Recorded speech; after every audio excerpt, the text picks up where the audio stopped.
ओम नमो भगवते वासुदेवाय। रामायण में भगवान राम, माता सीता, दशरथ, उनके सभी भाइयों को जितना भी जो कष्ट पूरे जीवन देखना पड़ा, उस सब का दोष किसके ऊपर था? सुनिए, इस दोष के ऊपर बड़ा अच्छा प्रसंग है। रामलीला हर वर्ष होती है।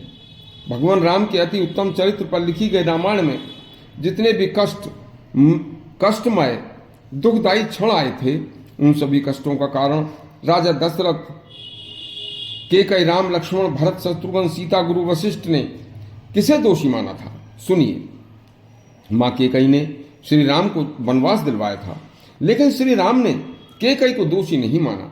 राम बोले, पग पर कीन प्रबोध बहोरी, काल करम विधि सिर धर खोरी। काल समय खराब था, कर्म का विधान था, मां कैकेयी निर्दोष थी।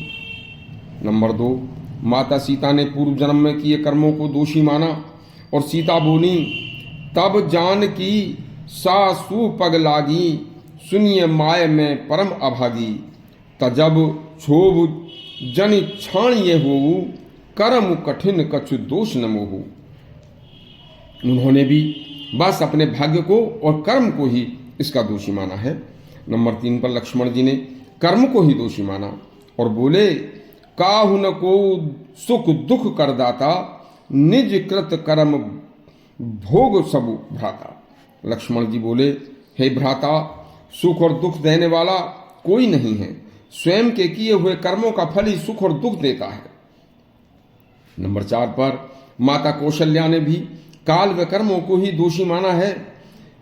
उन्होंने कहा, जनि मानऊ हिय हानि गलानी, काल कर्म गति अघटित जानी।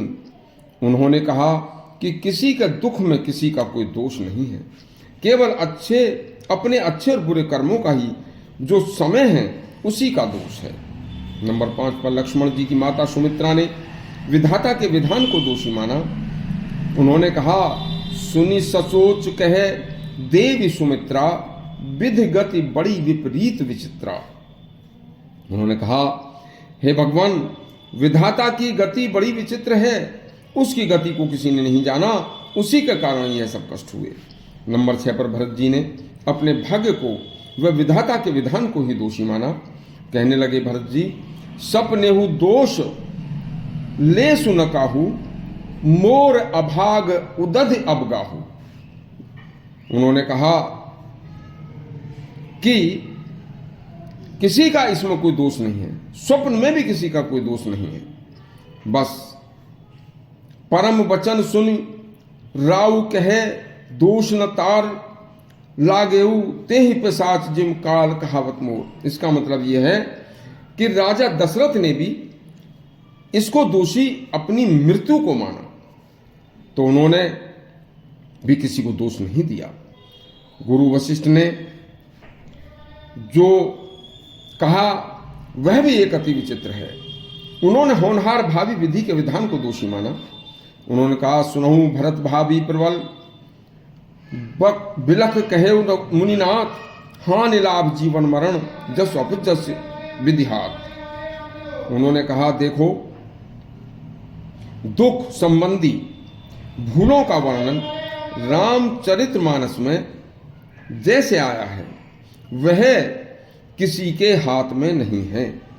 उन्होंने कहा है कि यह सब विधाता के हाथ में है।